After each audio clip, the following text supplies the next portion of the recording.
I made it. Hello, guys. Welcome back to this new, let's say, video live streaming. It depends when you watch it. I made it. Sorry, I know that I'm late because between a part one and part two, there are just 10 episodes difference. I know that, but I made it. So sorry for being so late. And from today or from next week, I think I will start Stardust Crusaders. That is part three of a JoJo. And of course, I think I will divide it because I know that there are two seasons. I mean, there is a part one or season one, and part two or season two. That means that I think that season two will be divided into two different video thoughts or uh, live streaming thoughts. Because when it's becoming too long, I know that part four will have 39 episodes, but I know that when it's becoming too long, then I will talk too much, and it's better for me to divide these two things, these two seasons. But anyway, today I'm going to tell you my thoughts. Okay, I have my notes as always. I'm going to tell you my thoughts regarding these battle tendency. That is, these part two of a JoJo Bizarre Adventures. JoJo's Bizarre Adventures. I have to tell you honestly, I really like this story. And as much as I said it for part one, I definitely have to tell you that I really love part two too. And I was really surprised to see how Araki was developing this story because it's quite amazing. It's surprising me for some aspects, and it's really entertaining. I have to tell you honestly, yeah, I really appreciated this part too. And of course, here in my notes, there are all the main themes or what caught my attention or all the things that I wanted to share with you. Um, Especially some important subjects or special thoughts or something connecting with the previous part, that means part one, Phantom Blood, etc., etc. So I collected so many things, so many thoughts, and I want just to share them with you. Of course, if you don't watch this live streaming and you prefer to watch the entire video when it's finished, I will keep it on the channel, of course. But you are free to share your thoughts about the battle tendency in the comments below once it will become a video, or in the chat box if you join me right now. No spoilers for what's coming next because you know that I don't like spoilers. But okay, let's start from the beginning. Look, of course, I will not summarize scenes after scenes because it's quite stupid, but I just wanted to go straight to the point because you have already watched the JoJo, of course. I mean, if you watch this video, I presumably think that you have watched it and you just want to know my thoughts. But if you didn't watch it, you can still watch this live streaming or video when it will be finished, and you can get some inspiration, or you can see if you could like this story, and then you can watch it by yourself. Okay, anyway, as I told you, I have my notes, I have so many things to say, it's better for me to start. Okay, so first of all, I wanted to praise this figure of Joseph Joestar. um, as you all know, we saw the character of Jonathan in part one, and here there is a Joseph. At the beginning, I didn't understand who he was compared to the previous family. I thought that Joseph was and the tiny baby that was rescued by Erina and Jonathan in part one.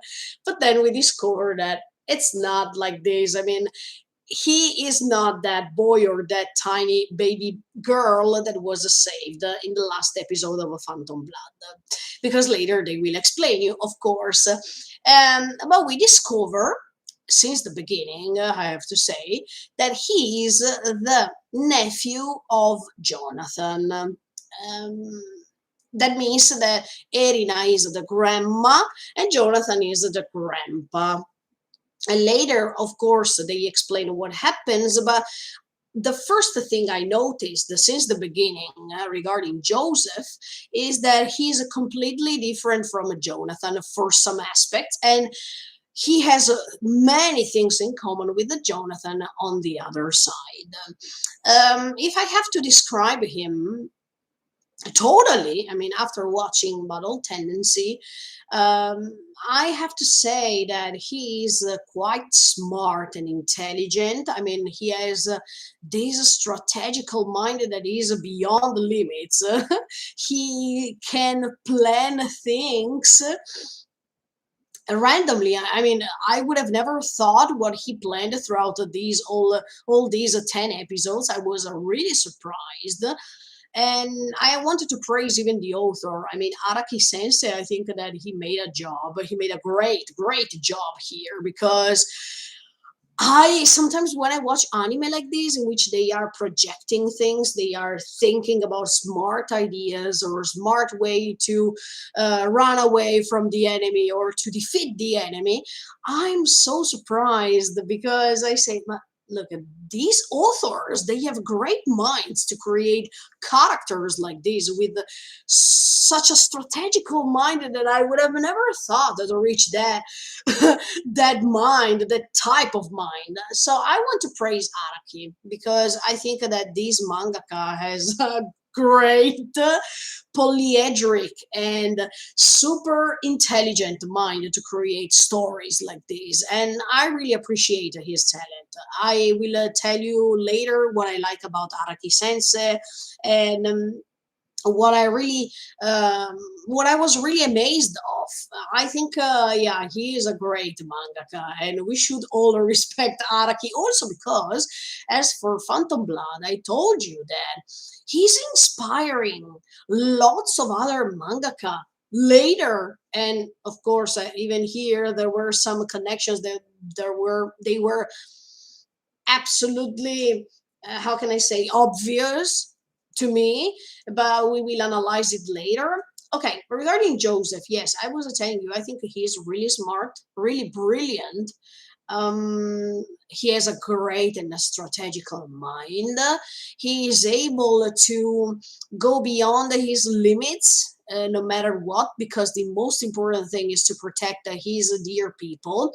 And in fact, even if he has this brutal side of his personality somehow, on the other side, what I really liked was that he was getting emotional every time he was talking about Erina, that means his grandma, or when he was talking about even a speed wagon, wagon, it doesn't matter. Yeah, he was always trying to defend them, to protect them, and in fact, we see that even that he's going even to Mexico to save a speed wagon, because he was. He had a problem with Germans, and I will talk to you about this too later. But yeah, I think in all the things I saw throughout these 10 episodes, I have to say that this Joseph character is quite complete. I mean, he has all different aspects of his personality, and is quite good, because usually you see that there is the main hero that is super kakkoi, that he knows what he has to do there, and he's never getting emotional for some things. No, on the contrary, Joseph, I have to say that he is both. I mean, he's super strong, he has a great mind, he knows how to solve the problems or issues, whatever, but at the same time, he has this emotional side of his personality regarding dear people, that I was quite surprised to see this difference, big difference of this main character. Sometimes he's not the gentleman we saw with Jonathan. It's totally different this time. I have to say, I was quite used to see Jonathan Joestar, and I admired him for what he was. But at the beginning, I said, okay, Joseph is totally different, and I think we can't repeat the same things character after the character. But as I was telling you, I think that he has great things in common, and we will see them later, little by little. subject after subject. But yeah, sometimes Joseph is even a rebel, and in fact, he is rebelling about all the decisions other people are making. For example, even when Speedwagon is telling him, "No, please don't do that," he's going to do that. Or if with Caesar Zeppeli, he is going totally against him since the beginning, but later we see the development of this relationship, and I think it was quite amazing, really beautiful, and we will analyze it later for sure. He is really proud. Yeah, Joseph is really proud of where he is coming from. He is always proud of his grandma. He is always proud of his origins, no matter what. But later, yes, I will tell you, of course, when he is confronting with the Caesar, he's saying something that amazed me somehow. Okay, we will talk about it later. And then, yes, I have to say that he's always right. I mean, he doesn't want to go beyond emotions. He prefers most of the times to keep rationality and think and find a plan B, plan C, plan D. He always wants to be right and fair, yes, but at the same time, he doesn't want to miss the chance to think about what can happen later. And in fact, we see that his personality, I mean, we see that through the episodes, he's always saying, "Look, now you are about to tell me this." And actually, the character is telling him that same sentence. So it means that he can anticipate what other characters are about to say or about to do, and this is a great quality. I think that it's his own talent, and that's why I think Joseph is so precious in this story, because we will see that no matter who's getting in touch with, he is able to confront different types of a personality, but at the same time, he can give something from himself to these people, and he can enrich these people. That's why I think that Joseph, he's the perfect representation of Jonathan's personality, but I think, yeah, even Erinas for some reasons. And yeah, I definitely like this character, and because, yeah, as I told you, there is this contraposition. He's strong, he's a rebel, he's rude, he's this, he's that. He wants to show his strength no matter what, but at the same time, he is kind. He is sweet with his grandma. He's getting emotional. He's crying. Sometimes, even after defeating enemies or after the death of a Caesar. Did you see? He was totally devastated.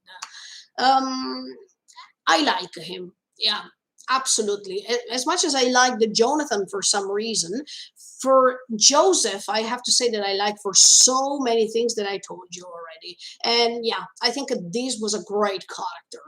Absolutely.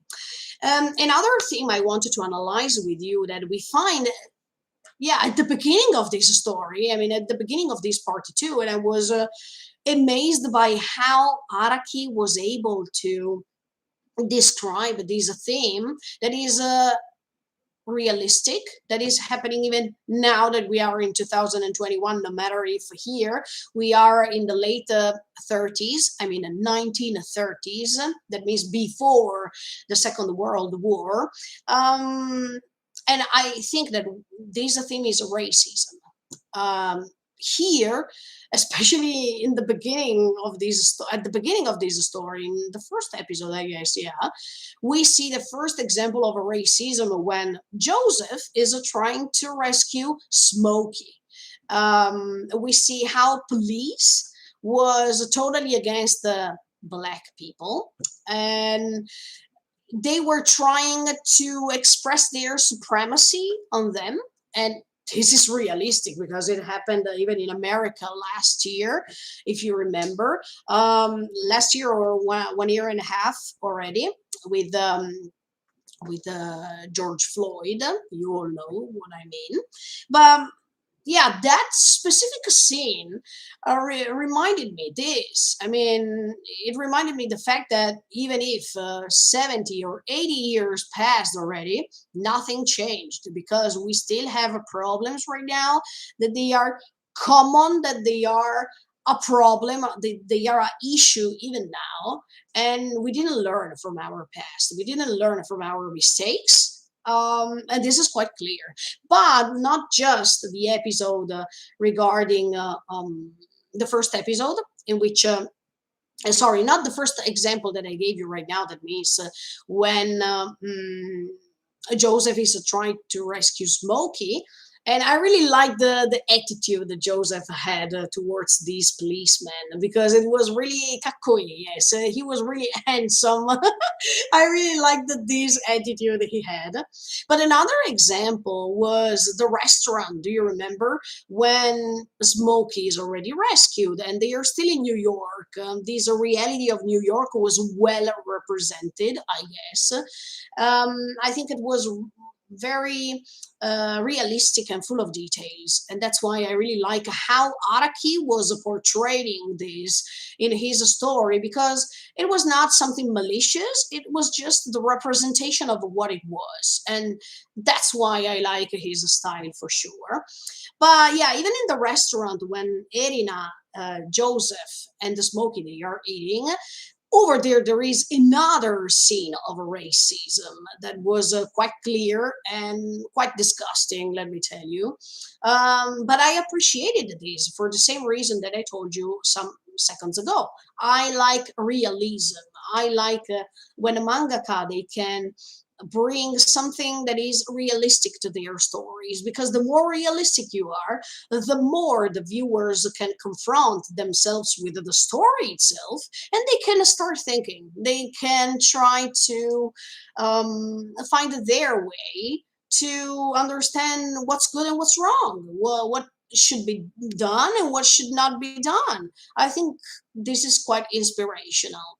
Um, and then, of course, we see the reality of the moment. That means the 1930s, late 1930s. We see sometimes the desolation of that place, that means New York at that time. We see corruption. We see even the mafia appearing, even in the restaurant scene. We saw it.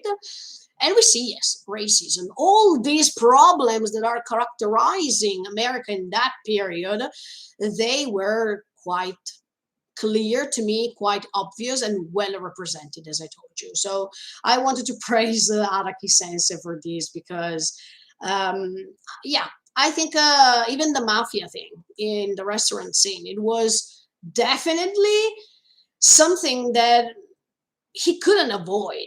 And it was good that he put it over there, because that's what happened. That's what history told us about that period. And I think that it was definitely a great choice for him to put all these huge subjects and difficult subject in a story in which you see the protagonists that they are making some strange poses and it seems bizarre or hilarious, but at the same time I think yeah, thanks to these attitude of characters or poses, whatever, Araki is also being able to put some heavy subjects like these and these contrasts, and I really like this contrast for sure. um yes, connecting with what I was saying before, another subject that I found was the supremacy of police, because we saw it since the beginning. And yeah, at that time as much as now, because you all know what I mean, sometimes these supremacy of a police towards um, people who don't have a specific somatic colors, it's still a reality, unfortunately, and we are tired of this. But this is not disappearing so easily, because generations after generations you see that these problems are transmitted, and we should be able in the future to find a way to erase this supremacy of colors, or religion or whatever, because these can create just problems. And in fact, we saw it in the story. Poor Smokey, okay, he was a thief, but I think that by becoming a thief, he had his own reason. I mean, nobody wants to become a thief, in my opinion. It depends on his past story. It depends on what happened in his life. No, it depends if there is no other choice rather than do this, because maybe Smokey was so poor and he had no other chances to go on living rather than becoming a thief. Okay, and these can regard even the conditions of people with this type of color of the skin that was a great problem in America many years ago, and you all know what I mean. So, historically speaking, I have to say that Araki made a great job once again, as much as he did for Phantom Blood, for the London scenario of the latest 19th century.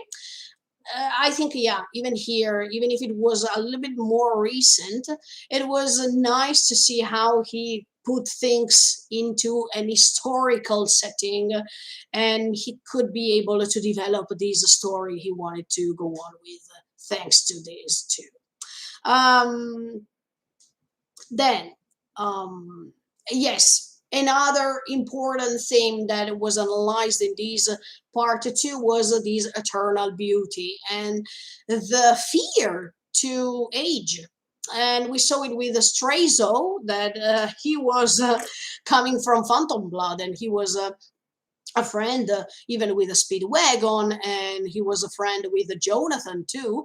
But as soon as he was becoming older, he couldn't bear it. I mean, he couldn't handle this anymore, and he wanted eternal beauty again. This corruption of this power that can let you have eternal beauty, but this is just the appearance. This is just the surface. And the fact that Strazo was corrupted by this was interesting, because it can happen even with good characters, not just with bad characters, as much as for Dio Brando, for example. But in his case, we see that sometimes human beings, they can't handle it. They can't accept the fact that they are getting older. This is something realistic too, because even nowadays, there are people who decided to be helped by plastic surgery because of this, because they can't accept the fact that they can get older. And this is a matter of fact. This is the law of nature. We should all know this. And we shouldn't be ashamed because of this. We are getting older because it's a procedure of our life. And this is the law of nature. You are born, you are growing, and you're dying. This is what living things are doing. But this is not wrong with it. Nobody should be thinking that, oh no, we have to be eternally beautiful, aesthetically speaking, otherwise it's a problem. No, we should be confident with ourselves, and we should understand that there are moments in our life. There are moments in which we are young, and there are moments in which we become old, but this should not be a problem. This should be just a way to be proud of it, because the skin is representing the skin, I mean, our external appearance is just representing what we are, what we reached, and it means experience. So it's an advantage instead of a disadvantage, right? But in the case of Strazo, okay, he was corrupted by this power of the mask, and he decided to become eternal beautiful or eternal young, but this didn't work. Do you saw it? You saw it already, because um, there is no, there is not a solution for all these. Um, and in fact, Joseph was able to defeat him.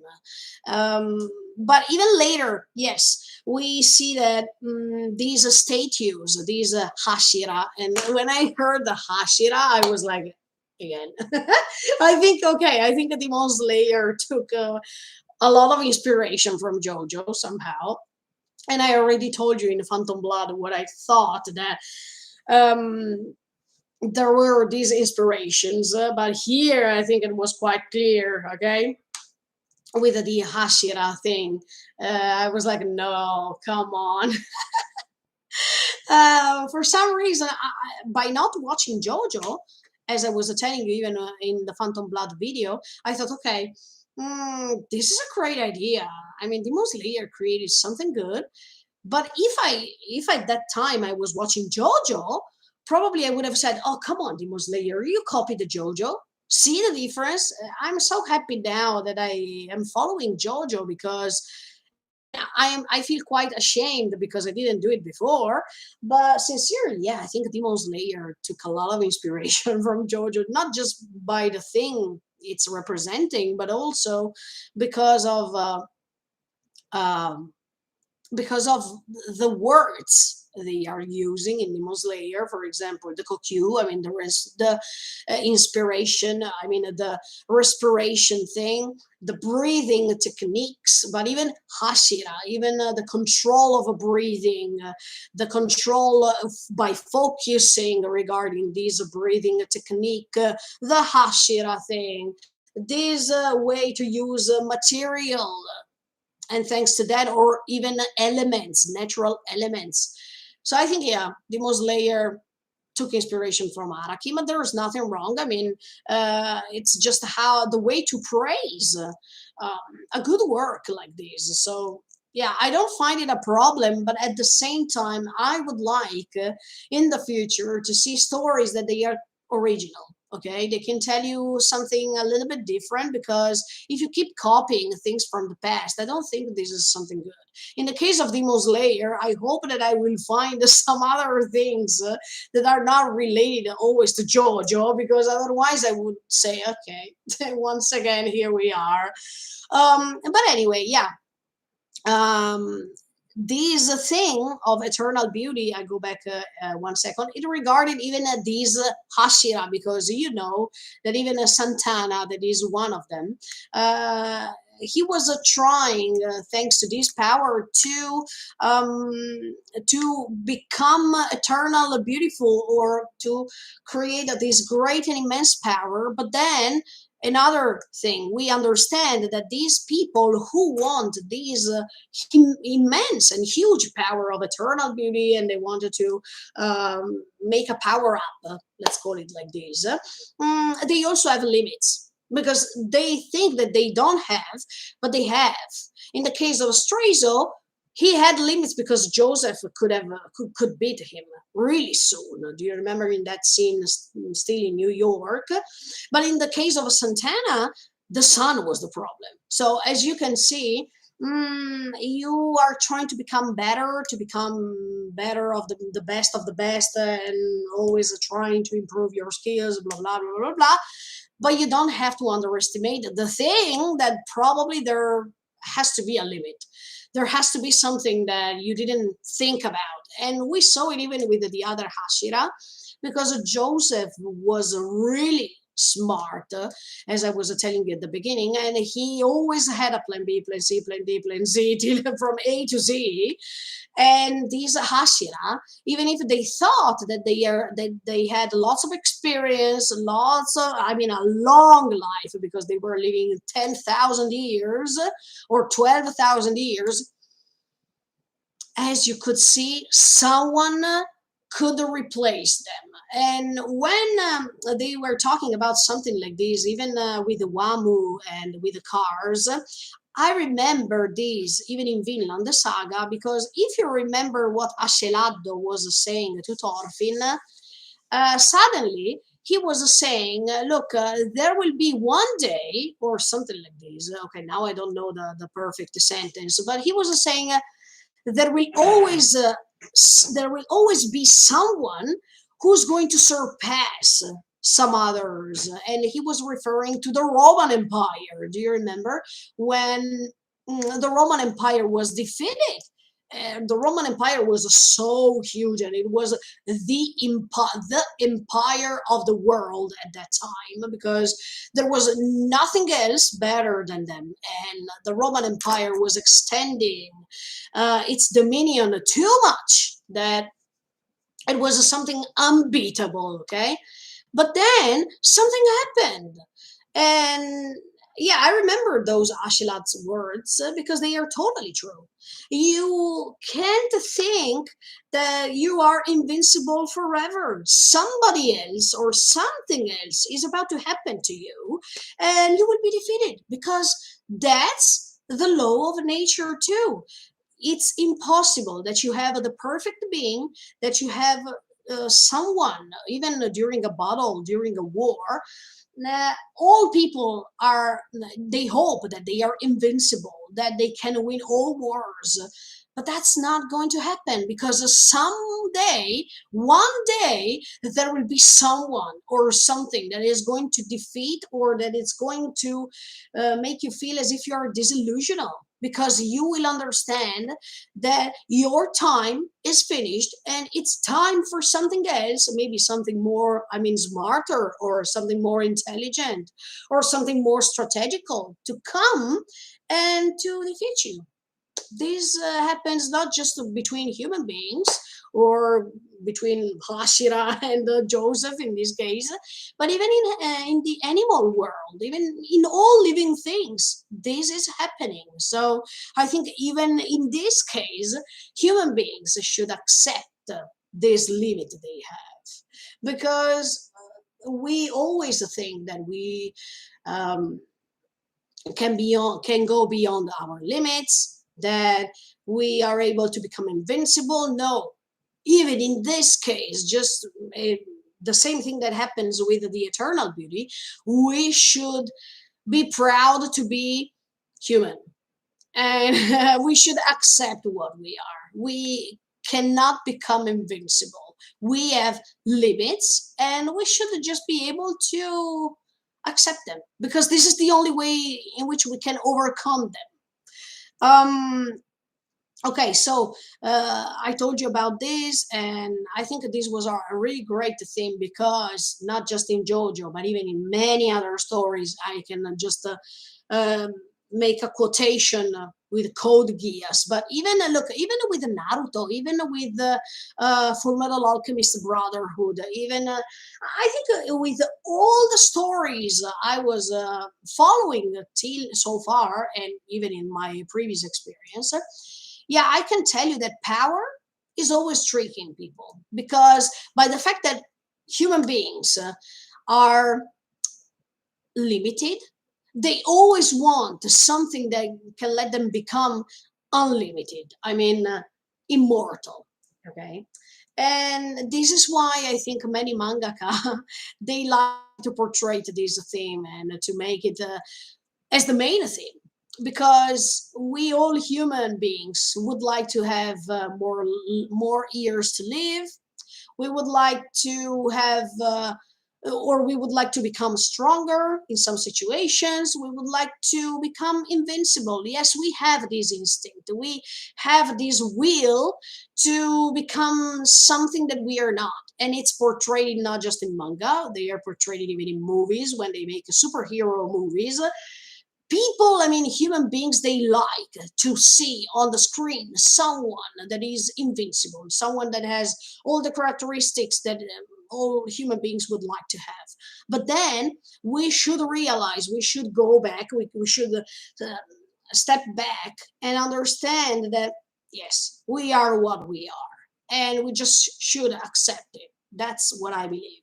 But anyway, this theme was really great, and I really appreciate even how Strazo was defeated, because Joseph could prove him that nothing is so obvious, that everything can be discussed. I mean, everything is not clear, because for Strazo, it was quite clear the fact that okay, Joseph couldn't beat him. He was already a superhero because he got the mask power and blah blah blah, and he knew that he couldn't be defeated. No, this is what happens when people are too convinced, when they are overestimating themselves. I told you many times, even in other stories, if you underestimate your enemy or what's in front of you, then there is the risk that you can be defeated. And in fact, this is what happened to Strays. Um, okay, then I really liked another subject that it was quite clear to me in this story, and is this heritage of the ability of the Joesters.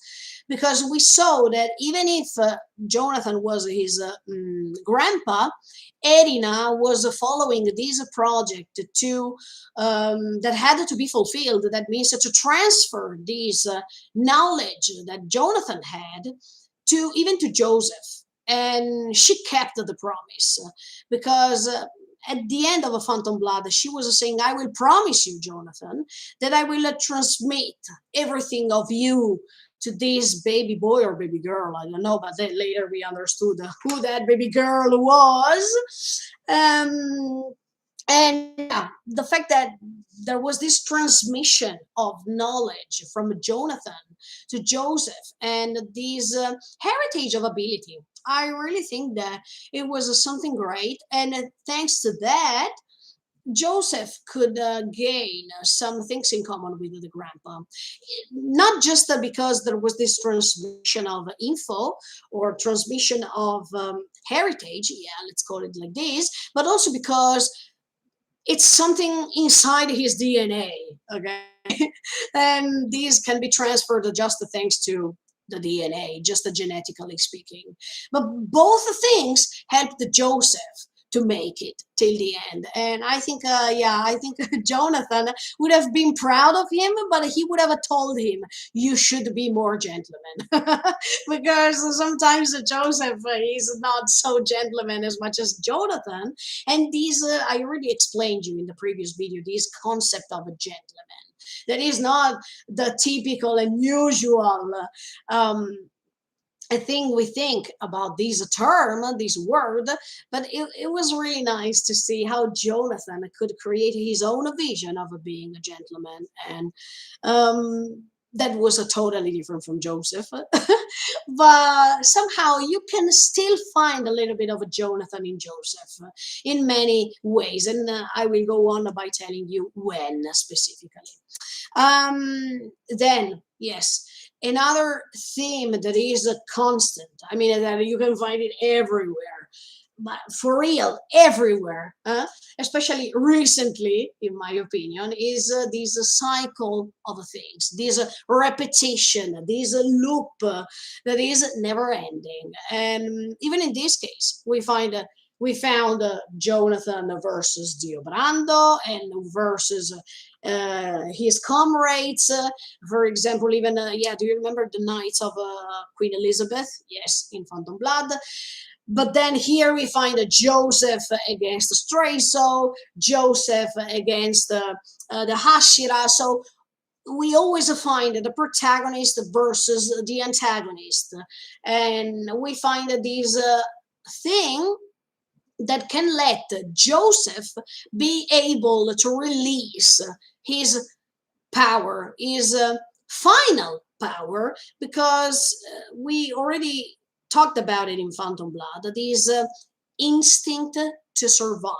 That is one of the things that Jonathan has in common with Joseph, for example, because even in that case, both of them, when they are how can I say, when they are risking their lives, in that specific moment, this thing of this instinct to survive appears. But I think this is quite common and realistic too, because even for us, this is happening. I mean, it's happening, the fact that when we are about to die or when we are in super dangerous moments, we all have this instinct in our brain.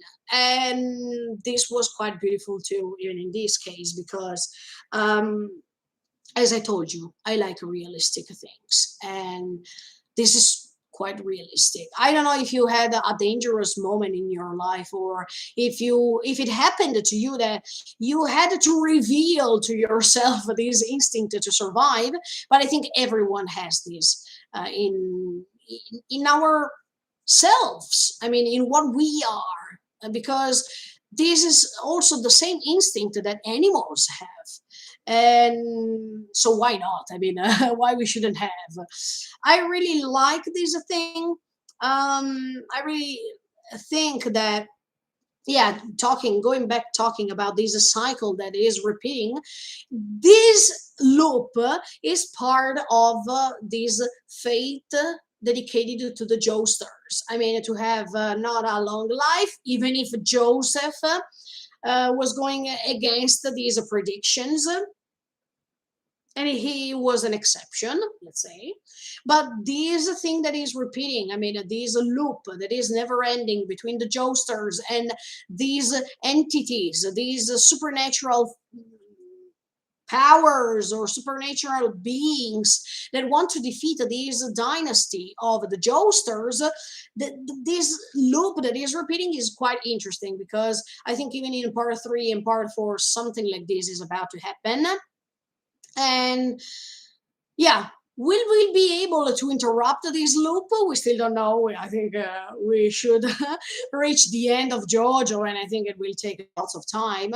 But maybe one day this loop will be interrupted, as much as in many other stories we saw in Shingeki no Kyojin. That, in my opinion, this loop will be interrupted. You saw it in Evangelion, that is the masterpiece of the loop, because in Evangelion you see that the loop, thanks to the final movie, the loop is interrupted. So will this happen to JoJo too? Stay tuned and keep on watching. Let's hope if this is about to happen in this story too, because this will be quite probable. I don't want to say obvious. It's just a question mark. Let's see. But yeah, even in this battle tendency, you saw this thing. Another thing we saw that I really liked, even in Phantom Blood, and we find it here too, is the continuation. I mean, the story going on about these antique mysteries, about these ancient powers. In Phantom Blood, we saw 2,000 years before, but now we have these Hashira, okay, that they have these incredible power, and if they are released, they can go back to life, and they have this immense power that they can englobe other people. They can transfer their identity from one thing to the other one. And I open a bracket, this reminds me Fumetsu no Anatae, I mean, to your eternity. We saw it recently that even Fushi is able to change his identity, as much as he's getting in touch with these people, in this case these human beings. And even here it happened when Santana was developing his skills more and more. He was getting in touch with the people, and he understood how to develop his skills while talking, while moving his body, while becoming even stronger by englobing these German soldiers that they were trying to rescue themselves. And it was really awesome. But yeah, I saw this parallelism with the To Your Eternity. And yeah, once again, I think JoJo can inspire many recent stories. Yes. Um, but yeah, I like how Araki is. Uh, he likes. I think that he likes archaeology and all these things. I mean, these mysteries dedicated to these ancient cultures, or these things coming from 10,000 years before, and people have to investigate. Maybe, I don't know Araki Sensei, I don't know anything about him, but thanks to these stories, you probably can understand what even the mangaka they like, what they like, what they don't like, what they condemn, what they accuse, what they appreciate, what they are proud of. So I think, yeah, Araki Sensei, he likes archaeology. Correct me if I'm wrong. I mean, in the comments later, tell me if what I'm saying is correct or not, because of course I can make mistakes too. But I like this thing. I like that he really wants to go on with this power of the mask, this ancient mask that can be attached to human beings, and they can transform. If it, of course it's not about the Hashira, they can transform them into vampires. And when it's about to talk, I mean, when we talk about the Ashira instead, we see that the Hashira already have super great powers, and they just needed uh, that diamond, that a special stone, that red stone that is so precious and can give them an eternal life. And they become invincible, as we saw with the cars. But yeah, yes, I like definitely this aspect of Akira Sensei, Araki, sorry, Araki Sensei, in which he's analyzing these ancient cultures, and he's putting these ancient cultures in this story, creating something really great, I have to say. So he is combining history or historical moments that really happened in our history with these ancient culture and mythology and things like these, and he is able to put them together. I really like these things. So good job, Araki. Very, very good. And yeah, here when we talk about the Hashira, so sorry for that, but once again we have this parallelism with the Demon Slayer. It can happen. Okay, another great subject that Araki developed in this story is this vision of Germany. As I told you, we are in the late 30s, 1930s this time. And yes, he decided to be realistic once again. I mean, Araki decided to get inspiration of what happened in that moment, in that period of time. And we are a little bit before the Second World War, but it was really nice to see the coherence that Araki was having with these representation of Germany. The fact that they wanted to be super powerful, they wanted to develop these great scientific methods with experiments, with so many different techniques in order to reach the these greatness in all these aspects, in all these subjects. And yeah, this is true, it happened for real. I mean, we know that Germany had this will to become the super powerful country of the world. They wanted the supremacy of the world, and that's why even the Second World War was created. But um, at the same time, at the same time, I liked that Araki Sensei gave also another vision of Germany or German soldiers, especially with the figure of Stroheim, that I think it was quite unexpected. Because let me tell you honestly, if Stroheim was not coming, especially at the end when Joseph had to defeat Kars and even Wamu at the beginning of this battle, but if Stroheim was not able to save him with the Santana at the beginning of this part two, but actually even at the end with the Kars, and maybe Joseph couldn't make it. So we saw this different version of these Germany or German soldiers that were useful. They were helping Joseph, and this was quite unexpected. I like the fact that Araki here didn't show the usual version of Germany. Yes, just a little bit, in which I already explained you, but at the same time, I liked to see even the fact that thanks to Stroheim, thanks to this German soldier, German general, the Joseph was able to defeat the Hashira. It can be Santana, because later we know what happened in that in that scene in which he was able to defeat him thanks to the reflection of the light of the sun. That was really brilliant.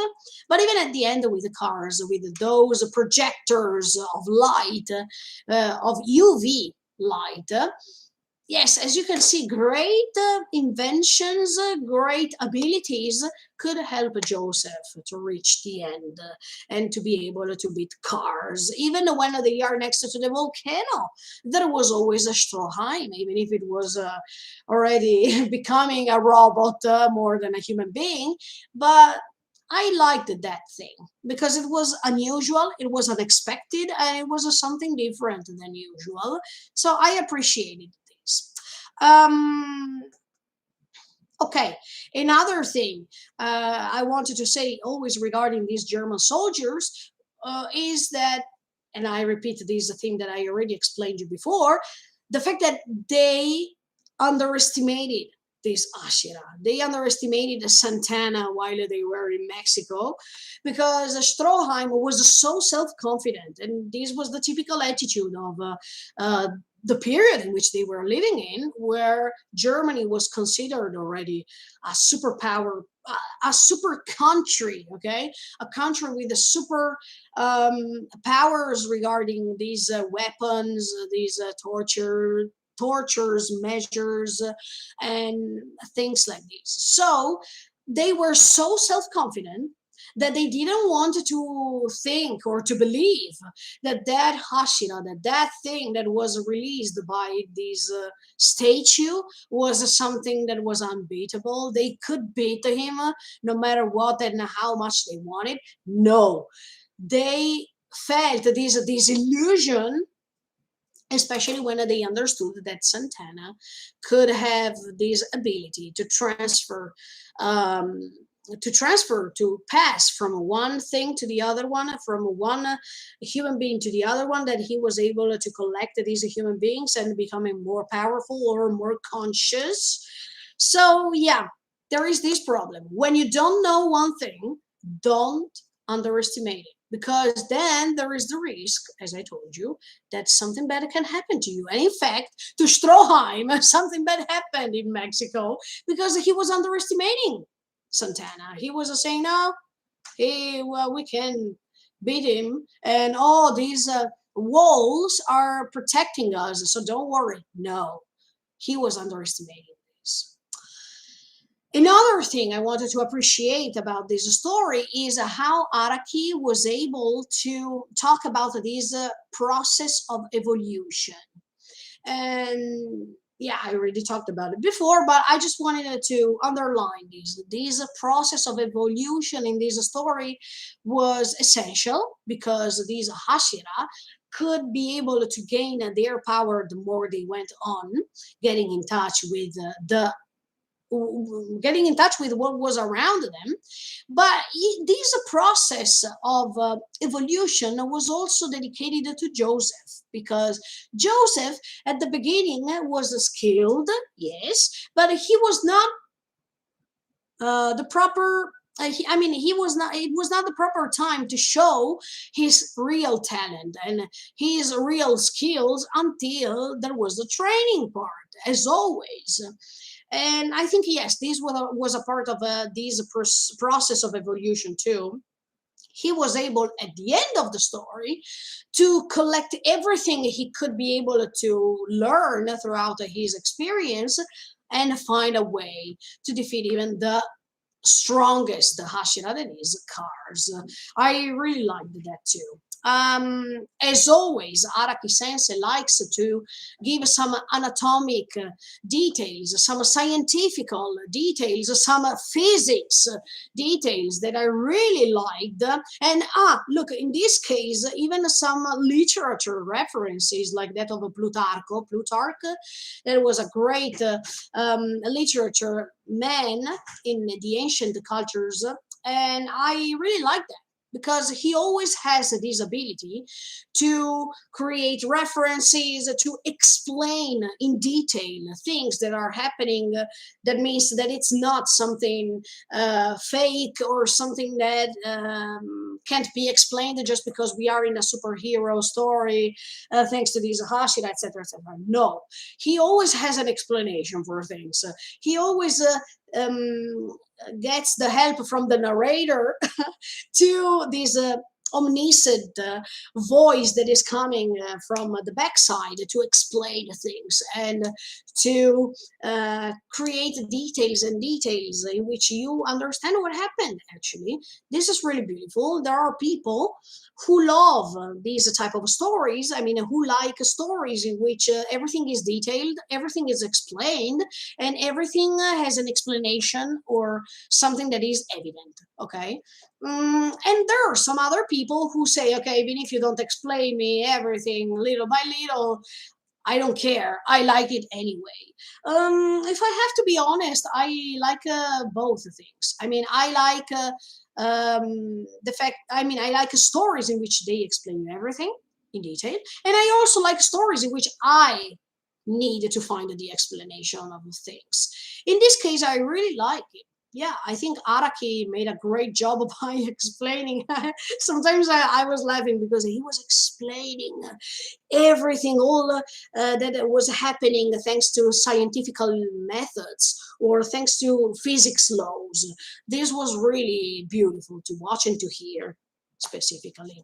Um, Okay, then another important figure that I really like was Caesar Zeppeli. As I told you, even in this case, there is this loop, this repetition of things that is happening once again.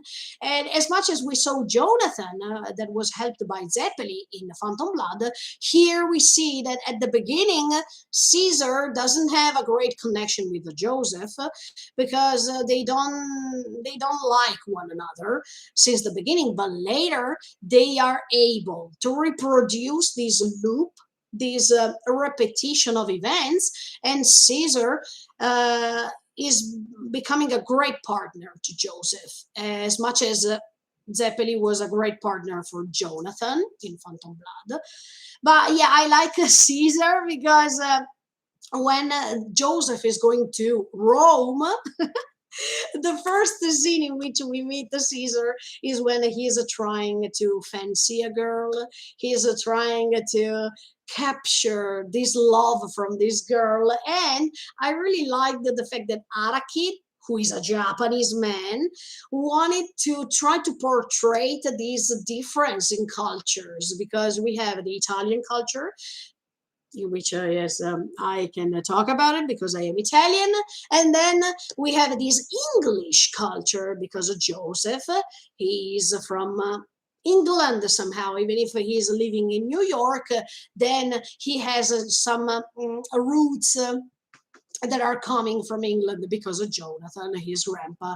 He was an Englishman. So we see these two different contrasts between this English culture, Italian culture, and everything is described by a Japanese man. That is Araki, that is the author of this story.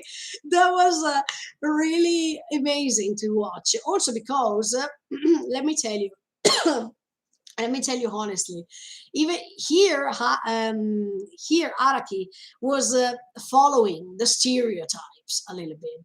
Because, for example, when he was describing Caesar and his way to approach women, that's the typical stereotype of the Italian man. That he is so romantic and he's using these ways to approach women. Ciao, bella, oh, come stai? Aspetta che ti pulisco le labbra and things like this.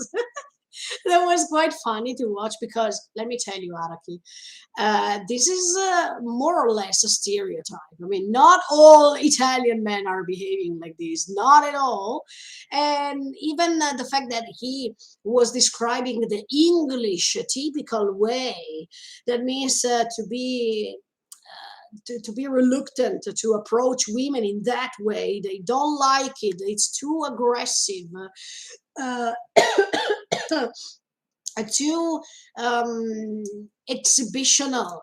Yeah, I really liked that scene in which Joseph was looking at Caesar while Caesar was trying to approach that woman, and Joseph was saying, "Ah, no, they were kissing. No, I don't want to watch it, okay?" or something like this. Why are you kissing in front of everyone? No, don't do that. That is also a typical characteristic of a Japanese culture, because Japanese people, they don't like to kiss in front of others. They don't like to kiss in public. So I think Araki mixtured a little bit of the English culture with this Japanese culture towards, I mean, against this Italian way to express their feelings. But it was really funny. I really like them. Yeah. And okay, then another thing, yes, I was telling you, there is this contraposition between Caesar Zeppeli and Joseph Joestar, but it's just at the beginning, because later they are able for real to develop this great relationship, this partnership, this fellowship, this friendship. And it was really beautiful. I really have to tell you honestly, this is amazing because it happens in many other stories before, yes. But I like to see when two characters they are not going well with one another. They are going to fight, or they are going to find some um, opposite ways of life. But then when the more they get in touch with one another, the more they can find a compromise, they can find a way to get along with one another. And this was really beautiful, yes. I open a bracket because Caesar Zeppeli is using this bubble technique, and there is a specific scene in which he is confronting Joseph at the beginning, because, as I told you, they are one against the other one. But Zeppeli, I mean Caesar, he is using this bubble technique, and when it's getting in touch with Joseph, his skin is turning softer, or I don't know. There is this specific scene that I still remember if I close my eyes. And thanks to this, I wanted to tell you one thing. This reminds me, I don't know if Araki was inspiring Oda Sensei somehow, I don't know. But I remember this same technique, even in One Piece, with in Water 7, when they are trying to fight these members of the CP9, if you remember in One Piece. And there is this woman, Khalifa. She's able to use this bubble technique and against Nami or against Sanji, and they are becoming like a soap. Okay. When I saw Caesar using this technique, I was thinking, okay, this reminds me of One Piece in that Water 7 arc scene with Khalifa. And I don't know, was Oda inspired by Araki, or did Araki inspire Oda? I don't know. Write me in the comments below, because I don't know these things. But I found that there's a parallelism, this connection with these two. Okay, then we have these three Hashira, these three super powerful beings or entities from the past, from the ancient, I mean, from 10 or 12,000 years before. And they have some names. Then I don't know. I think no, I think Araki, he likes music, because look, since I heard Zeppeli in season one, I thought, okay, it was coming from Led Zeppelin. uh, it could be. But here, look, there is a WAMU and there is a ACDC. Okay, I think ACDC is ACDC, the rock band that all people know. Um, but then there is WAMU that I think it's from Wham. Wham, they were a British band. One of the members he was George Michael, if you know what I mean. They were making Wham, they were making the song for Christmas. Last Christmas, I gave you my heart, but the very next day you give it away. Do you remember this song?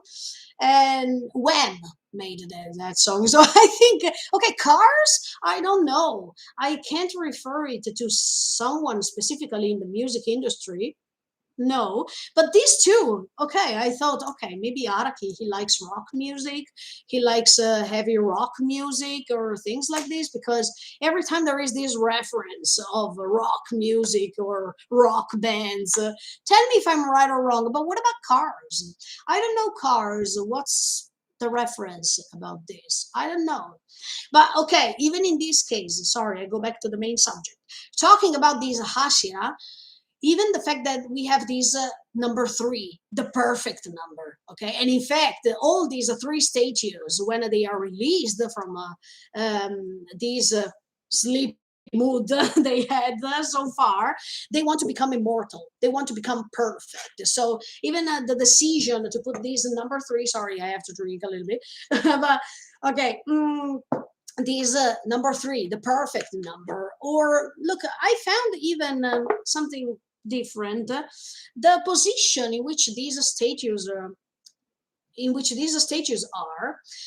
it reminds me somehow, even if it's something totally the opposite, yes, it reminds me the three graces. I mean, in Italy we call them le tre grazie, you know what I mean.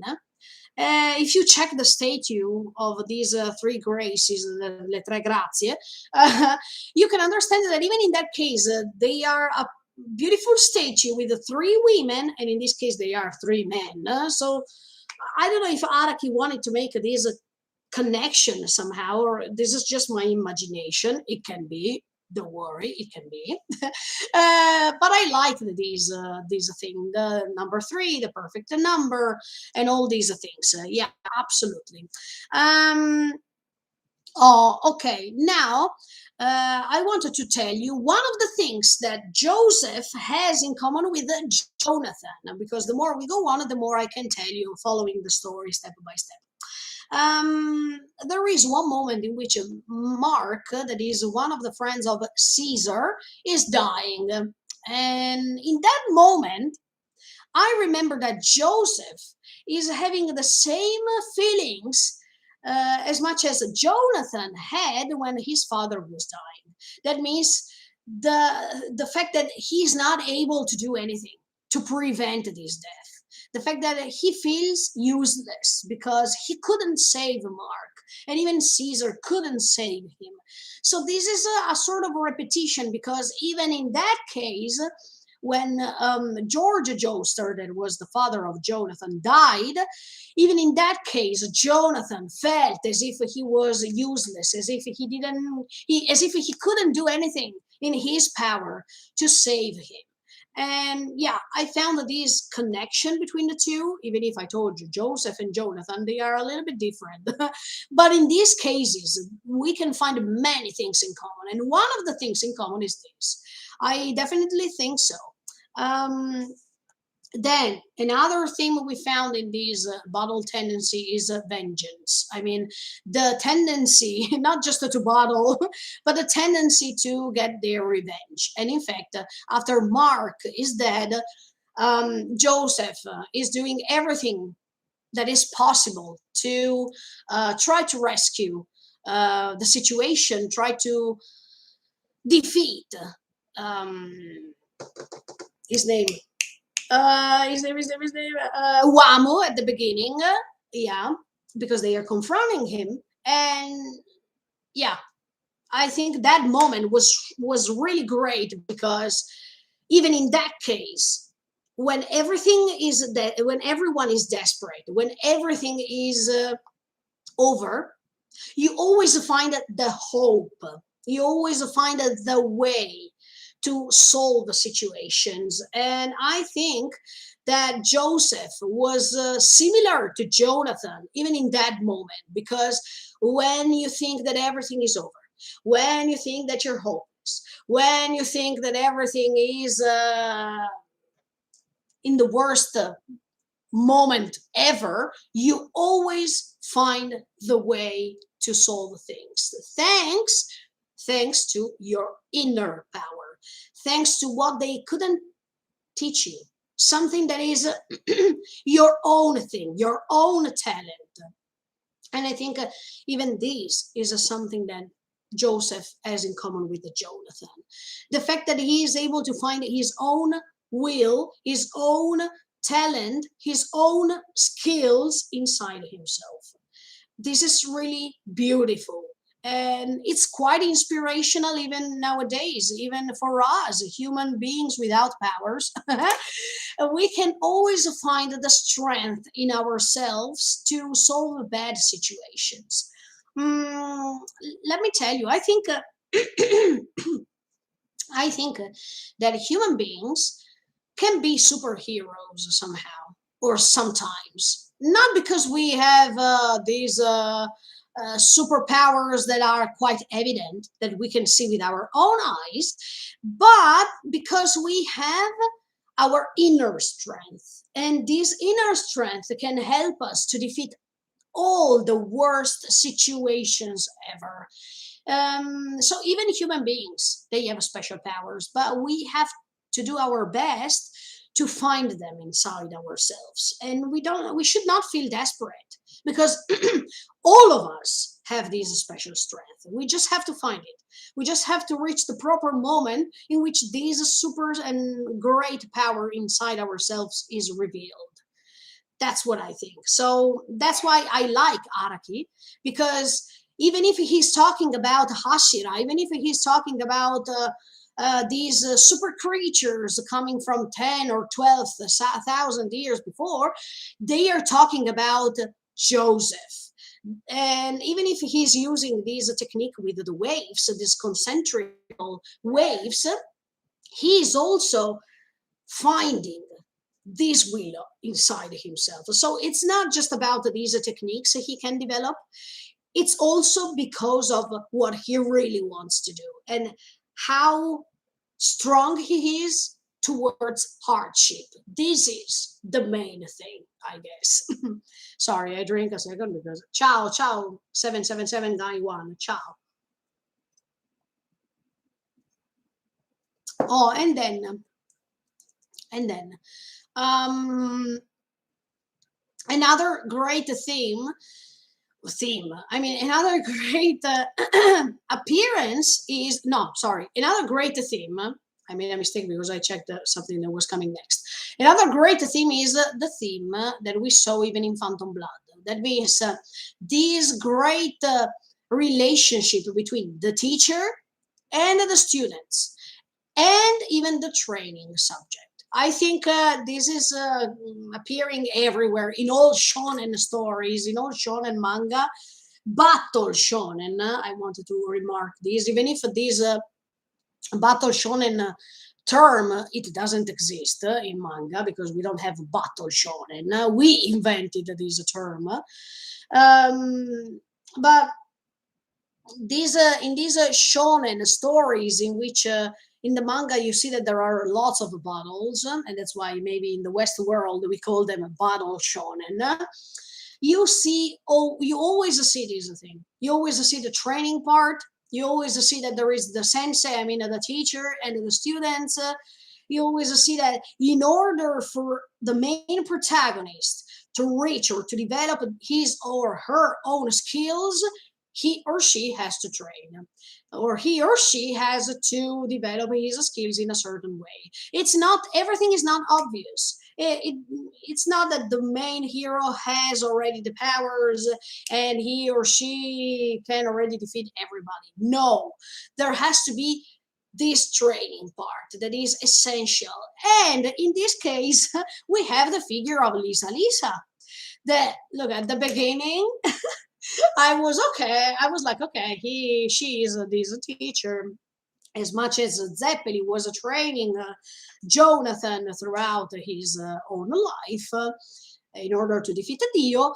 But Lisa, first of all, I love her because she's a badass woman, and I love badass women in stories like this. I like her determination. I like her strength. I like that Araki is portraying a woman that is super badass, super strong, uh, that she has that attitude of the woman who doesn't want to be under a man. I really like this. And Lisa was a great confirmation of this. I totally appreciate her. But when we discover Lisa's past, that means Elizabeth Joestar, I really like this because even Lisa was becoming Lisa because she had a previous thing happening in her life. She had a background story and she had a reason why she became that in that way. I like when Araki is explaining even the background story of these characters because, as always, I tell you, this is essential. Without the background story, you can say, okay, let's defeat the enemy, who cares, blah, blah, blah. But in the case of JoJo, as much as many other stories that I love, there is always a background story. And thanks to that, we can understand what's happening. We understand why this character is choosing to behave like this, or is choosing to do something in particular, because there is a reason behind all this. And I think, yeah, Lisa, we discovered then she is the baby girl that was rescued by Jonathan and Erina, and she is actually Elizabeth Joestar. But then we discovered that she married George Joestar, that was the father of Joseph. At the end of the story, when I discovered all this, I was like, oh, no way. Oh, no way. I was like, no F way. Because actually, Lisa was training her boy. I mean, she was training her son.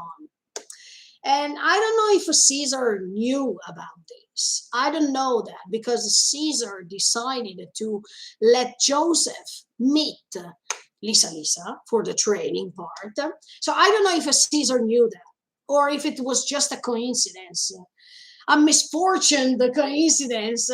But it was not just I mean, it was not so misfortune because later Joseph was able to recreate this relationship with his mom. And I think it was really beautiful. But I admire Joseph because even if he was told about what happened, he didn't say, no, you abandoned me, so I don't care, you stay away from me and you don't have a relationship with me anymore. No, he proved us that he's not that rude and brutal man as a side of his personality that it is, but he's also really kind and he understands things once other people are explaining him. I really appreciate this side of his personality. I told you already at the beginning. But this is another example. Yes, with Lisa, he was comprehensible. I mean, he wanted to comprehend what happened and he didn't run away from his mom. He decided to accept her because he understood what happened. But yeah, Lisa, I think she has a 50. She is 50 years old. I mean, I was so surprised that she's so beautiful. I really like how Haraki decided to uh, portray to her. She's so beautiful, absolutely. And another thing I wanted to talk about with you is this acknowledgement of talent. What do I mean is that both in Phantom Blood and even in Bottle Tendency, there is this uh, acknowledgement. Yes, you have the will to acknowledge the talent or the abilities of your um, antagonist.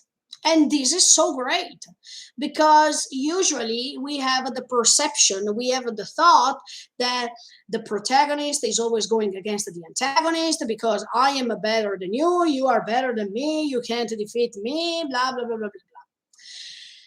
When we see that Wamu is trying to be defeated by Caesar, and Caesar is defeated, unfortunately. We all know this. But Wamo understood. Wamo, no, Wano, that's in One Piece. Wamo perceived or understood that no matter if Caesar was defeated, he was a great antagonist to defeat. He had great abilities. So what Wamo did when he decided to leave that bubble in which inside there was this antidote, I really liked that moment because Wamo appreciated, understood the talent Caesar had, and he didn't want to disrespect these abilities he had. I really admire what happens in JoJo here because in other stories they would just say, "Okay, I defeated you. That's what you deserved. Take this," and that's it. Okay, but this is not happening in JoJo. We saw it even in Phantom Blood when Jonathan was defeating these enemies. Okay, these antagonists in that area of London that was not good, that was really dangerous. We saw it even at the end with Dio, when Dio decided to stop that comrade, that vampire he had next to him, while he was trying to defeat Jonathan, and he was trying to kill Jonathan. And Dio stopped that moment because he said, "No, don't move, don't touch him, because I respect him." Yes, even in those cases I really like that. And here in Bottle Tendency, it's happening not just here in this moment when Wamu versus Caesar, but even before when Joseph is against Straizo, for example, or and in fact he is getting emotional when Straizo is defeated, or when there is even Santana. When he's against the Santana, he's getting emotional because Joseph, as much as Jonathan, has this great quality that he is becoming empathetic with the antagonist. He's understanding the values behind this surface of the villain. He is understanding why, the reasons why he is doing this thing to me, what happened before, and why he is acting like this. This is a great ability that even, sorry to say once again, this parallelism with the Demon Slayer. I think Demon Slayer was a JoJo collection in a different way at this point. But even in Demon Slayer, we have this ability that Tanjiro has. This ability to see the enemies in a different way and to feel empathetic with their pain and to understand them somehow. So I think, yeah, Gotoge, she or he is taking a great inspiration from JoJo for real. um, yes, another example with Jonathan instead, it was when he was defeating the two knights of Queen Elizabeth the First. And even in that case, he was respecting, by defeating them, he was respecting and paying attention on their stories.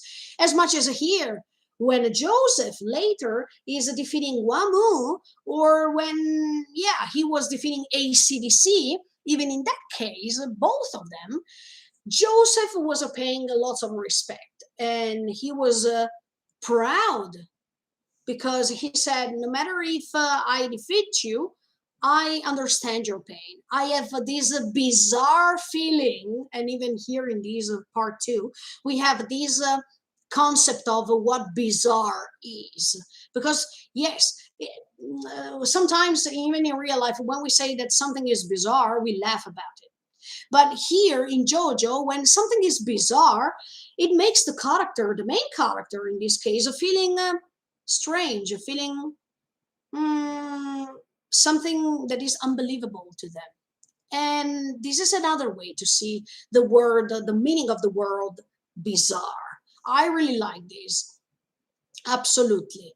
But yeah, yes, another thing, yes, they have in common, Joseph and Jonathan, is this.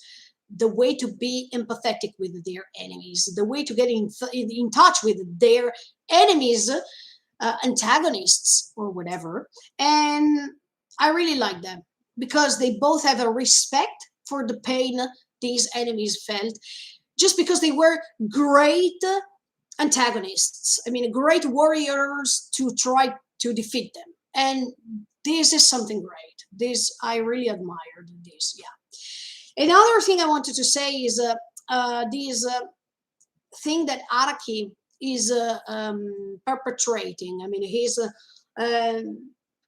showing us in all these adventures, yes, the theme of adventure, because we see even here that we pass from New York, then we go to Mexico, then we go to Rome, we go to Venice, we go to Swiss. I mean, we go to Switzerland. And this is so great because Araki is able to change the setting, but he is able to recreate in details the things that are most common or most famous in all these scenarios. For example, in Rome, he put the Colosseum. In Venice, he was portraying Venice really nicely, I have to say. I really like that. Even New York, he was describing New York in a very realistic way, as I told you at the beginning.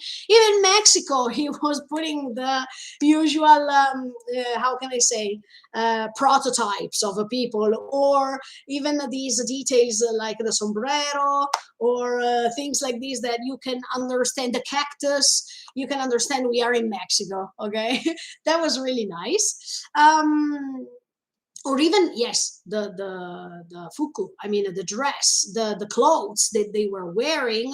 Oh, look at that scene in which Joseph is turning into a woman. I mean, he is dressed like a woman. I was laughing hard because he had these great muscles but then he had these women's clothes, and it was a little bit bizarre. Okay, hilarious. um we see even the figure of Suzy Q. Suzy Q, that she's becoming the wife of Joseph, and I really like the way she was tempting Joseph a little bit, or how she was replying to him, because Joseph, towards women, he's always so self-confident, he's always so sure.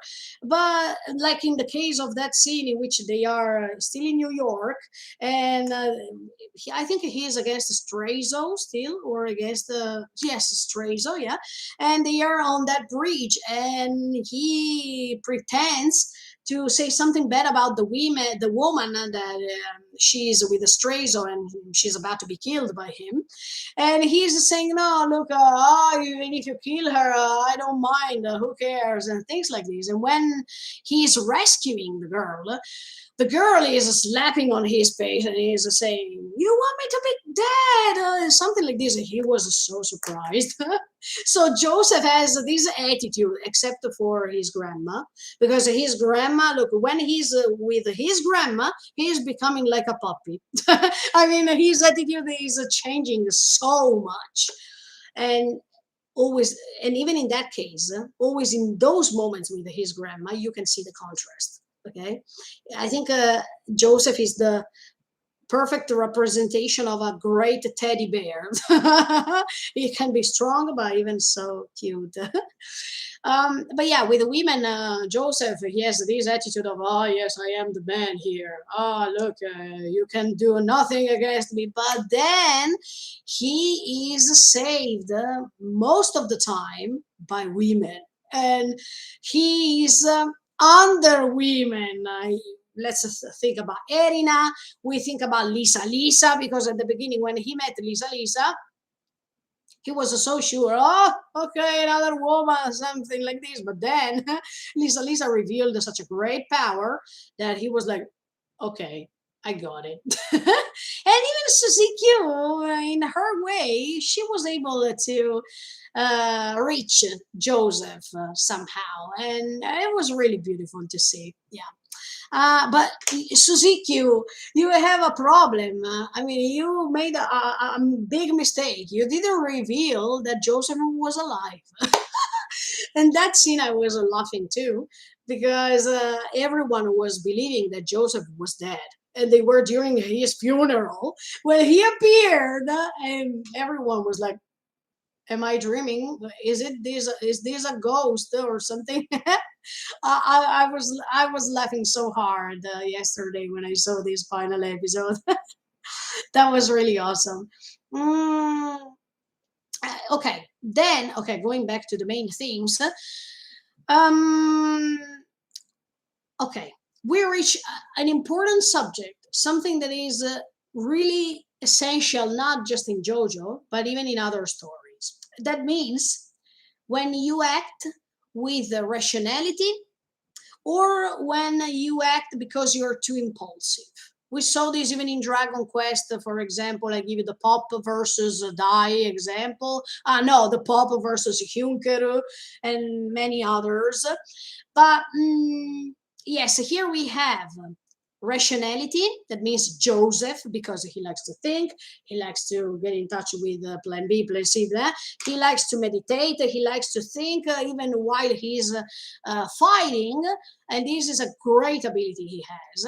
And we have impulsivity. I mean, we have emotions or feelings that can let you have this impulsive personality that is typical of a Caesar. And we see this contraposition before Caesar decides to go to that abandoned hotel where unfortunately he is finding death. But I really like this contraposition because no matter if Joseph is telling me that he's using rationality, I think that he is also impulsive.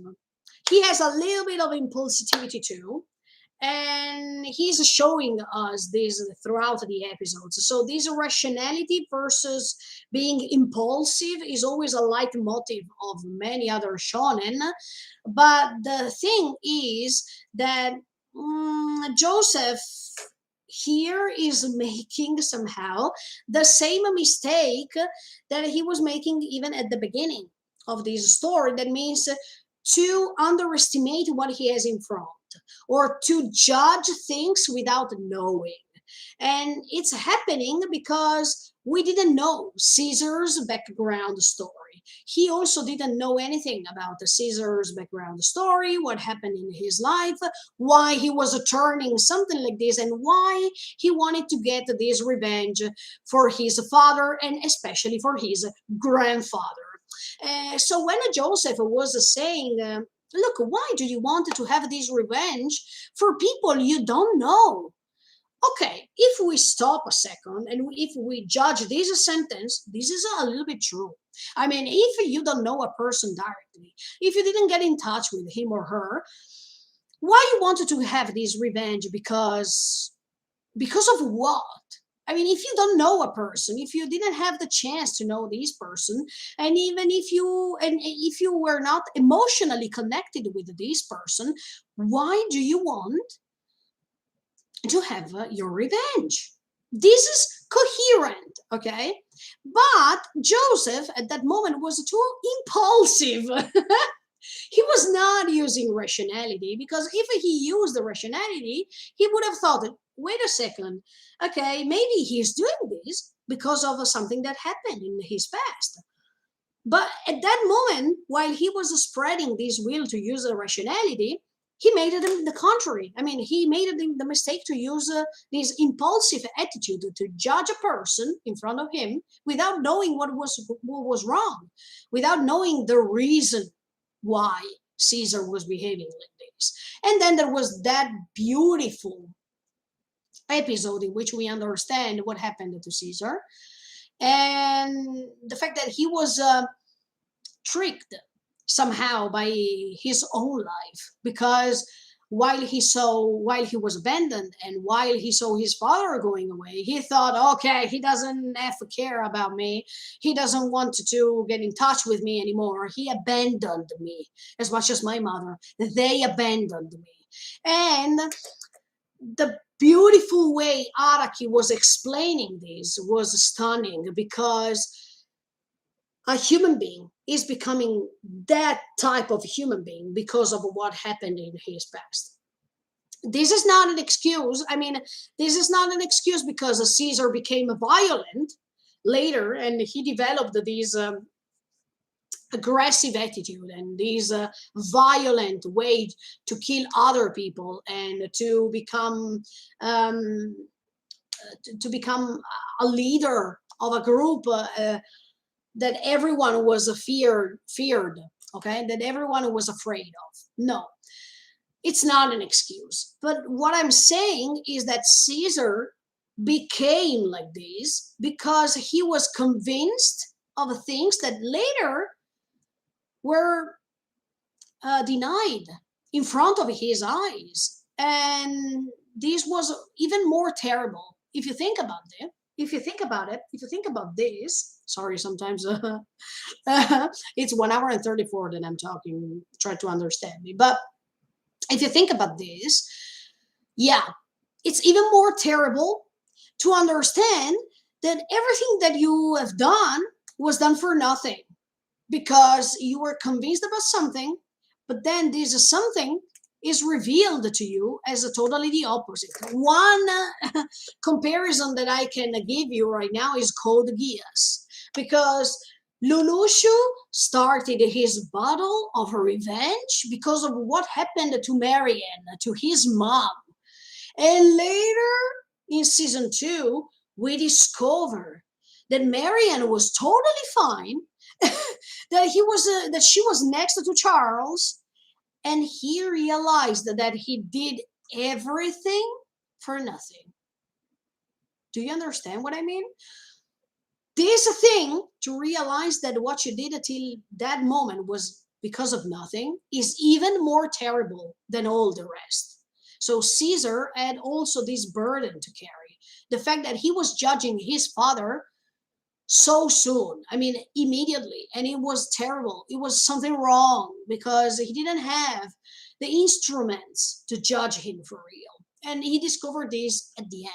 So I really appreciated all these description of Caesar's character, and I really liked to understand why he preferred to act like this, to go to the hotel and to get his revenge, because there was so much pain inside of his heart, and he just wanted to find a way to rebel, but also to defeat the problems, the cause of his pain.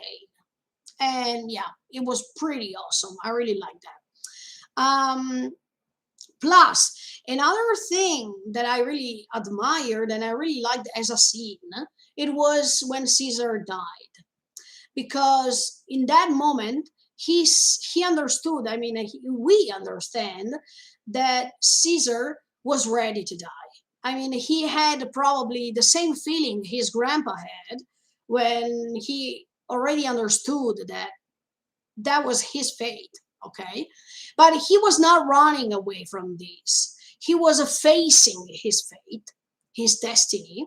And that was really beautiful when he said, look, now I have to do something for Joseph.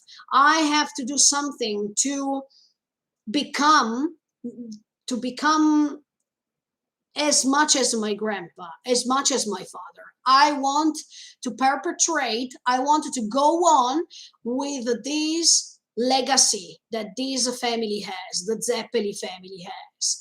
And I don't want to reach heaven. I don't want to reach the other side of the world and meet my grandpa, my father, and not be respected and not being on their same level. I really liked that. I really liked his decision, and I really liked how Caesar's death was portrayed. Even the cross, all these symbolisms, all these connections. Wow, I really liked that. It was a really beautiful scene. But what he said, what Caesar said, was even more beautiful. Yeah, absolutely. Um, this way to be remembered, okay? We always see this subject that is connecting Phantom Blood with the bottle tendency once again, that is connecting Jonathan with the Joseph somehow. Once again, they have this thing in common. That means you are not dead, until I remember you. And this is happening with Jonathan when he's losing George. This is happening with Jonathan when he's losing Zeppeli. And in Battle Tendency is happening when Joseph is losing Caesar. Because he's taking the bandana and he's using the bandana of Caesar while he's taking his last fight with Wamu and even with cars. I really like when he's saying, even when he's confronting ACDC, and he's saying, look, I have my friend on my side. I'm not alone in this. Oh, these are powerful sentences. They are making me chills. I really like these moments because, yes, this is true. No matter if my friend is dead, he will be remembered, so he will be still alive until I remember him. One person is dying as soon as you forget about this person in particular. So this subject was here, present here in this story too, and I really like that. Oh yeah, oh yeah.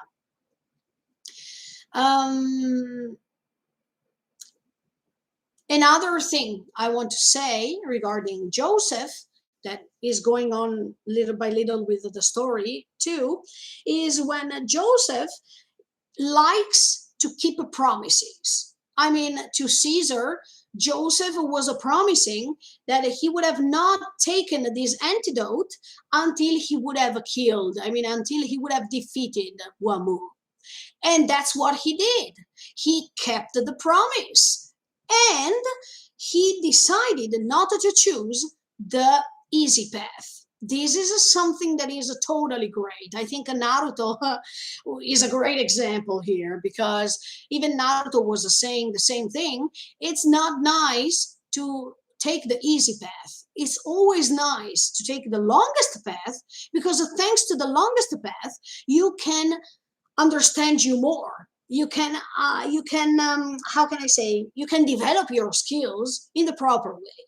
If you get the easy path and you are tricked by power, for example, you will never be able to understand, to get in touch with yourself more, to get in touch with your abilities more, and to feel more confident with yourself because everything is take it for granted. If you have the power already, you don't have anything else to do. It's like Dio Brando when he got the power and he said, now I am invincible. I just took the power and now I don't have anything else to do. No, that's wrong because you will be defeated for sure. On the contrary, Joseph was taking the longest path. And thanks to that, he was able to find plan A, plan B, plan C, plan D, plan Z, and whatever, all the alphabet plan. And that's his greatness. The greatness of a hero is when he or she is not give up. He or she is developing his or her skills properly with a great training and by getting in touch with him or herself, thanks to meditation, thanks to skills, thanks to inner strength, to the discovering the inner strength. And the great hero is someone who is always finding a solution, always finding a solution for himself and for the people he cares. And I think Joseph, yes, he was incarnating this, all this. And I think even Jonathan did the same in Phantom Blood. I mean, he took the longest path by training, by developing his skills regarding these concentrical waves, by developing this great skill of the overdrive that even Joseph is using. And I really liked this beautiful light around Joseph that is the same light that Jonathan was having around himself while he was trying to defeat Dio. So there's a connection between these two characters, even if one is the grandpa and one is the nephew. It was totally beautiful. I really like that. That means the legacy is going on, right? Okay, and last but not least, look, I'm reaching the end. Sorry, I'm talking too much, but Of course, these were 10 episodes, and I have to analyze them in the proper way. Um, yeah, the thing that I told you before, the fact that even Dio was trying to stop the comrade because he was respecting Jonathan too much. It happened even when Wamu was trying to stop all the vampires who were trying to attack Joseph after he was defeated already. And I really admired that scene too. Let me tell you, I really liked the scenario of the final battle between Joseph and Wamu.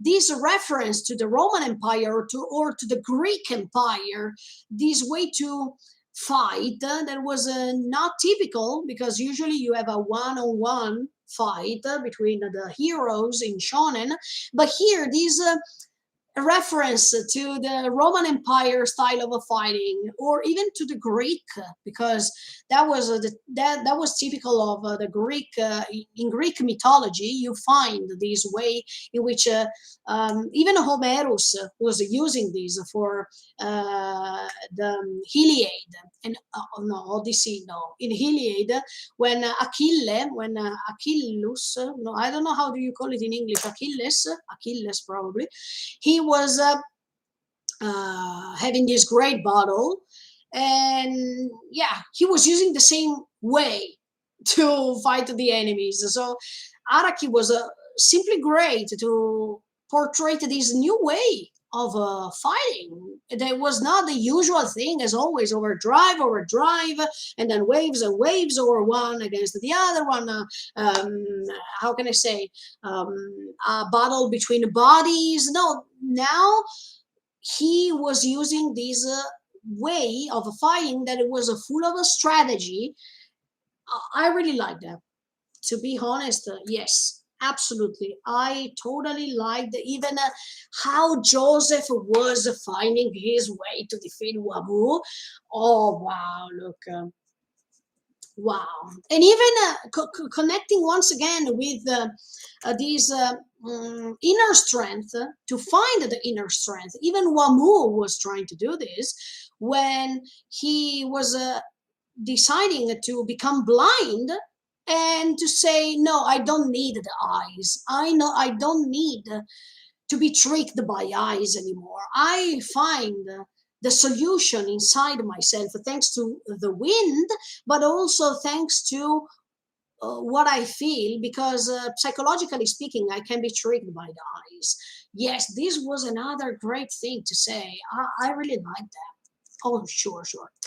Last but not least, there is this theme of bonds, and I'm referring to the bond between Joseph, Joester, and Lisa. That then they are explaining all the things that I already told you previously.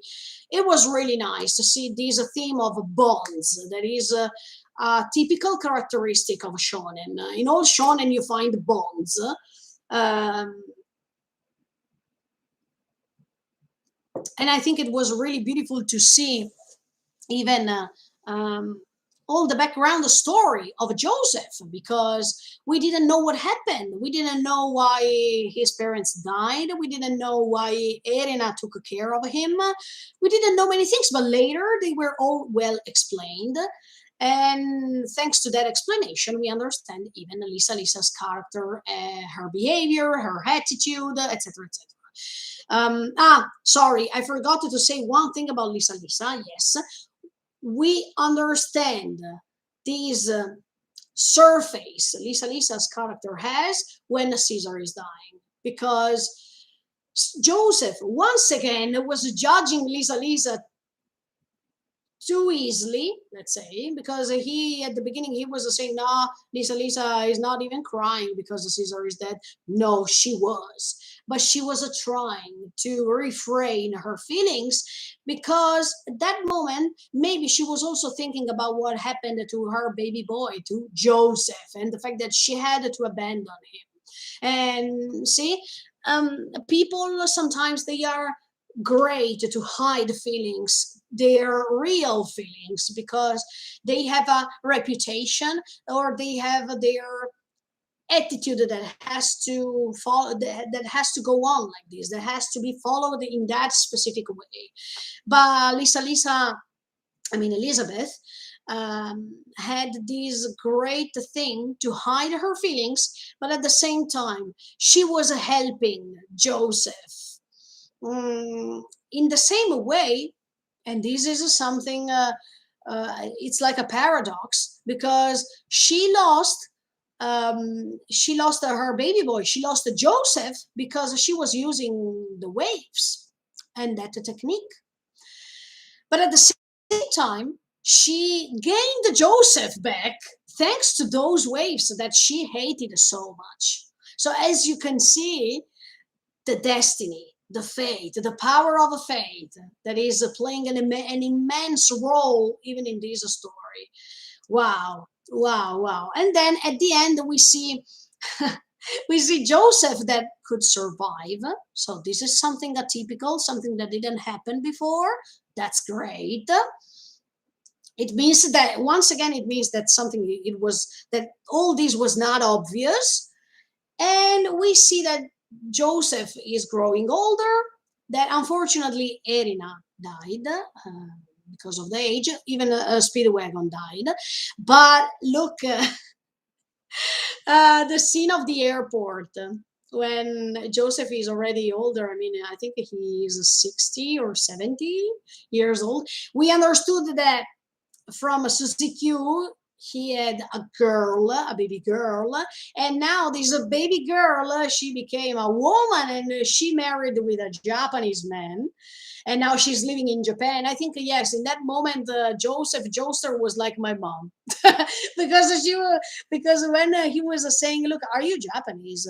Boom, and he was punching him because he was feeling so much pain that he was not getting in touch with his daughter so much as he wanted, and his daughter married with a Japanese man, and she had to move on the other side of the world. Yeah, I think my mother or my father would have felt the same, because you can't understand this until you prove it in your own life, until you feel it as much, especially with the feelings. And yeah, it made me laugh so hard, because even my parents, they are on the other side of the world, and even in my case, I was their daughter, I married with a Japanese man. So that was hilarious to watch when I watched that scene, because it was quite realistic to me. um, but then we see that Joseph is going to Japan, and he is going to meet his daughter for sure. I don't know where Suzy Q is. I hope she's still alive. But we see then that there is a time skip. I mean, we are in 1989 when I was born. But in 1983, they are found. Oh, look, they are finding the box of Dio. Do you remember the same box that we found in Phantom Blood at the end, right? Oh, no, no, no! Don't tell me Dio is coming back in part 3, please, because now they found that. And in the last scene, we see that behind this jail, because I think he's in jail, yeah, that man we see at the last frame, specifically, I think that's the new JoJo. That's the new JoJo we will see in part 3 in Stardust Crusaders. And let's see what happens. Look, I told you everything that I had to tell you, and okay, it was quite long. It's almost 2 hours, but actually, I wanted to explain you how I felt and all the connections I found between the Phantom Blood and Bottle Tendency. I wanted to explain you all the main subjects that I could find, all the connections with other stories, and what I liked. Sincerely, I don't find something that I don't like. I know that part 1 and part 2, many people, you also said in the comments that part 1 and part 2, they are not so amazing as the others. But let me tell you honestly, I really like the Bottle Tendency. I really like the Phantom Blood.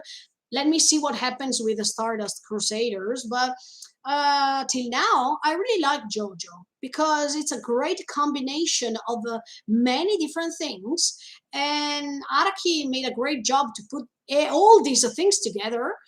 I was quite amazed, and I hope that Stardust Crusaders will be amazing too, as much as part four that will come after, because I have to get ready for part six, as you all know. Okay, guys, I think sorry that I talked too much, as always, but sorry if this live streaming or anyway this video, because it will stay on the channel, it's becoming really long. But I hope you understood everything that I felt, and see you after I will watch part one of Stardust Crusaders, and let's see what's going to happen. I can't wait. Thank you so much for the support. Keep subscribing to the channel. Thank you so much for the huge support that you're giving me every single day, and see you in the next live streaming. Bye, guys. Thank you so much. Thank you for the support. See you in the next video. Bye. Bye bye. Thank you.